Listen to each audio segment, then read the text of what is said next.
We live in a time marked by a severe decline in friendships.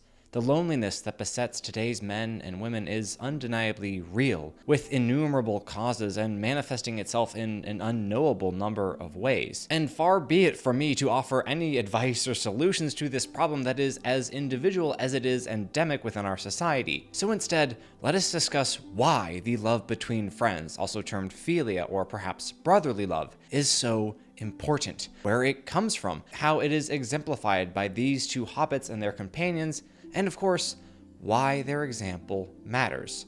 When talking about philia, it would be absurd of me to not bring in my very dear friend C.S. Lewis. Friendship is unnecessary. Like philosophy, like art, like the universe itself, for God did not need to create.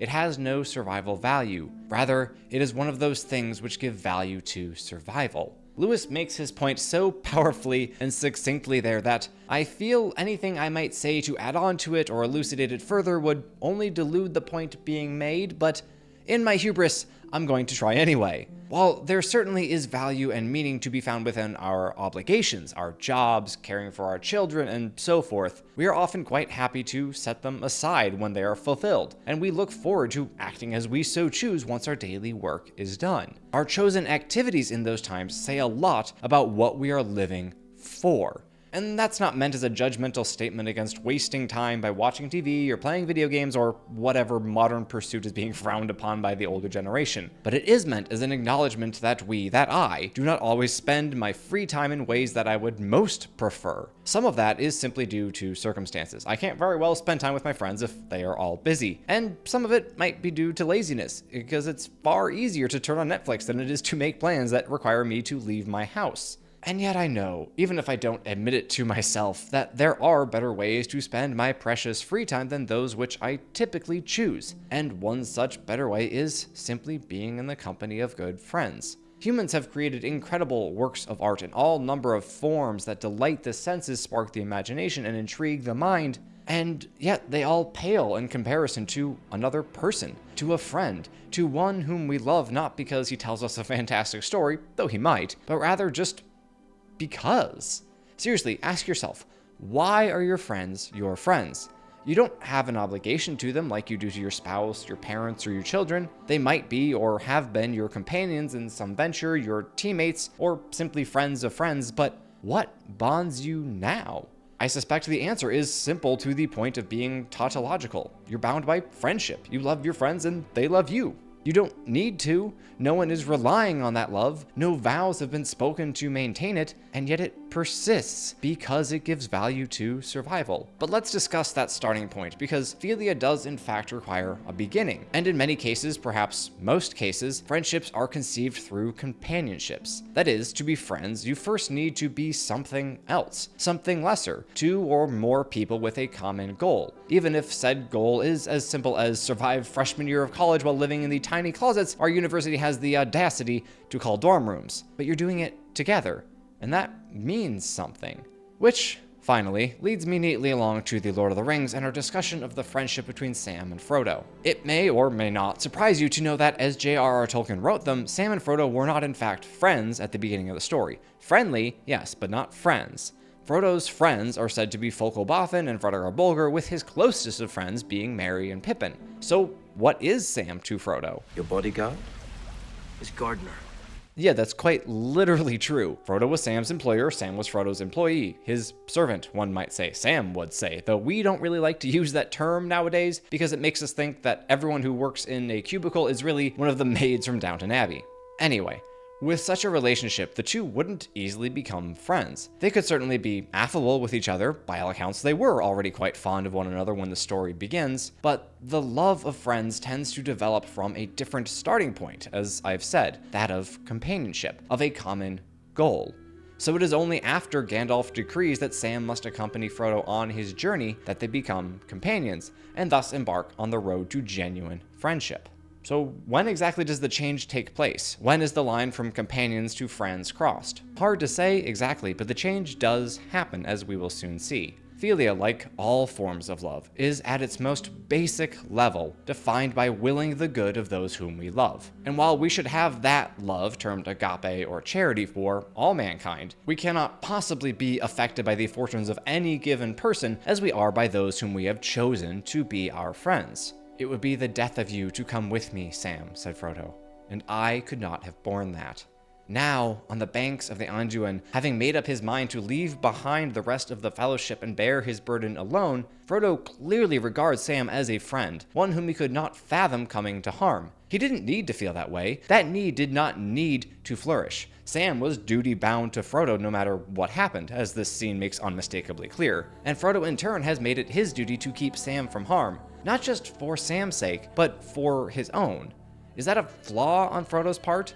At the moment, no, but if taken to an extreme, yes. Seeking to keep a loved one safe at the expense of his or her agency can absolutely be a wrong, but if Frodo's love for Sam has reached the point of even mild selfishness, though I can't imagine any good friend not speaking as Frodo does there, it has to previously have reached the level of philia, of a shared bond of friendship which exists simply because it is good to care for and be cared for by others in a deep and powerful way. And I dare say the filial bond between Sam and Frodo is like few others even in the world of fiction. Which is, oddly enough, one reason why people like to say The Lord of the Rings is real life. This is obviously a fantasy story set in a fantasy world with fantasy heroes who surpass Earth's boldest and best in terms of their courage, fortitude, and humility. So how on earth can we think of any of it as real? One of the first philosophical concepts one might learn about, and then forget about and have to relearn a decade later, is the Platonic ideal, which essentially holds that everything in life, a circle, a rabbit, a soldier, even abstract nouns such as honor or friendship, has a perfect ideal or form, and that any example of that thing which we might encounter in our lives is only an imitation of that form, an imperfect copy. We can imagine a perfect circle, but we can almost certainly not draw one. We can dream up the ideal soldier, but has any man ever lived up to that archetype? Yes, and his name is Richard Winters. We can conceptualize a friendship founded on shared hardships that has not even a hint of jealousy or ego, but have we ever experienced such a love? Here is where we must distinguish between the real and the realistic. The Platonic forms are real. They are how we measure every concrete and abstract noun, how we determine how well they fulfill their ideal, how real and true that thing is. But it is not realistic to expect anyone in this life to truly exemplify without any flaw the bravery and selflessness displayed by the characters who inhabit Tolkien's novel. So while Aragorn, Faramir, Sam, and Frodo are far from realistic, they are undoubtedly real, as they come closer to being true leaders, warriors, and friends than any man in history. Naturally then, the philia that exists between the two hobbits is more real a love than any of us, or at least most of us, can hope to experience with those whom we call friends. Though I imagine an exception might be the brotherly bonds forged in combat, as we see in stories such as Band of Brothers. After all, Lord of the Rings is in no small part inspired by Tolkien's experiences in the trenches during World War I. Doubtless he found in those dark days a filial love for his fellow soldiers that could not be formed anywhere else. I won't bother recounting how this bond forms, grows, and develops during their journey, as it does so gradually and beneath the surface, and because what matters more is how that philia manifests itself in the most trying moments at the end of their journey, or at least very near the end. I can't carry it for you, but I can carry you! Can any of us say that we've experienced philia such as this? If so, that is a wondrous blessing. But for most of us, I suspect, when we do experience moments of incredible love between friends, they don't quite ascend to these heights. They remind us of Sam carrying Frodo up Mount Doom. They reflect and imitate the love of Pippin combing the fields of Pelennor for Merry, or of Legolas and Gimli preparing to face death together, or of Boromir and Aragorn in the former's final heart-wrenching moments. They are not quite as full, as true, as real as we can imagine they might be. And that is quite simply one of the beauties of fantasy, because it lets the reader see what could be. It gives us examples of every kind of virtue and love to which we can and should aspire. However, I suspect that some might think that the love between Frodo and Sam is something of a one-way street. After all, Sam is the one serving Frodo on his quest, carrying extra weight in his pack, counting the rations, taking more than his fair share of the nightly watch, and of course, carrying Frodo up the very slopes of Rordruin. What is Frodo giving Sam? That is, if you ask me, an absurd question. Philia does not require an exchange of goods or services. It does not ask, "What have you done for me lately?" It does not keep score or account for debts. It is a gift, freely given, asking nothing in return. Imagine you have a childhood friend with a chronic or terminal illness. Does the fact that she is not able to return your gestures of goodwill, meals, rides, flowers, cards, etc., mean that she is less of a friend to you, that she loves you less? Of course not. Because, assumedly, you have the utmost confidence that she would do the same for you were your places reversed. And because the most important quality of friendship is simple togetherness, a bond that allows the duties, burdens, or sufferings of one friend to be shared by another. The mere fact that you are there with the person you love is a high and beautiful good. I'm glad you are here with me, here at the end of all things, Sam. While philia, freely given, asks nothing in return, there is of course the implicit assumption that the receiver of such love will in turn give it back to the best of his abilities. That is clearly the case for Frodo and Sam.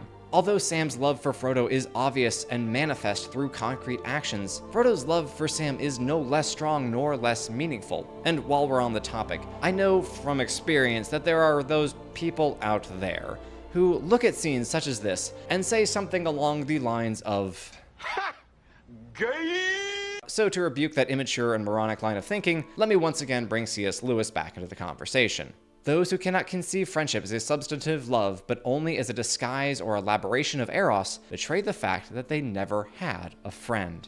I can't imagine anything I could say would possibly make that point any clearer. Part of the beauty of friendship is that, unlike erotic love, it is not ordered toward anything other than its own inherent beauty. Procreation and the protection of one's offspring don't enter the picture. There is no obligation or biological urge. Friendship is, in its ideal form, freely given and maintained purely for the sake of philia shared among friends. That is not to say that it is better than any other forms of love, but rather that it is unique in its expression, that it gives us something we cannot find anywhere else. And somewhat ironically, the truest of friendships are so often forged in the darkest and most dreadful circumstances imaginable, and yet they are made for times of tranquility. Although I sorely miss the scouring of the Shire in Jackson's Return of the King, I love his inclusion of this simple scene, where the four hobbits raise their ales to one another, silently and comfortably resting in the peace for which they had fought and suffered.